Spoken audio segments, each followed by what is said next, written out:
US President Donald Trump has been discussing a range of options to acquire Greenland. These include the use of military as well. Who said this? Well, the White House has underlined this. Now, according to White House Press Secretary Karoline Leavitt, this includes the possible use of military force as well. That's correct. Donald Trump claims Greenland is a national security priority for Washington, citing growing Arctic competition from Russia and China.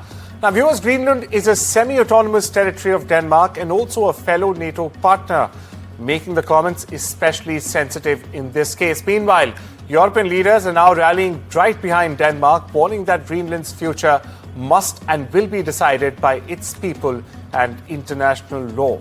Denmark's Prime Minister says any US attack on Greenland would effectively end NATO as we know it. Over the White House, meanwhile, is saying that no decision has been made yet, but officials confirm all options remain on the table, including military options. Greenland's leaders, meanwhile, say that the territory is not for sale, and residents say the rhetoric is alarming. Listen in. Meanwhile,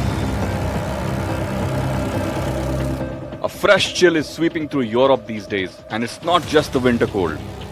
Unease is growing in Denmark after US President Donald Trump once again floated the idea of an American takeover of Greenland, just a day after a dramatic US military operation in Venezuela. Denmark administers Greenland, a vast, mineral-rich Arctic territory that has become strategically critical amid growing global competition. Denmark's PM, Mette Frederiksen, has hit back firmly, saying the US has no right to annex Greenland, and reminded Washington that Denmark already grants extensive US military access under NATO security agreements. The question is, to what extent would NATO allies really support Denmark if this became more than words? Some countries may value good relations with Washington more than defending Denmark. Denmark is a founding member of NATO, and experts warn a US move against a fellow ally would shatter the bloc. Well, in case of a US military invasion of Greenland, which I think is unlikely still, in that scenario, though, the NATO alliance would, in reality, de facto cease to exist. On the streets, disbelief is turning into anger. Jamen altså, jeg synes det fuldstændig vanvittigt, det uforskammet faktisk. The backdrop is crucial.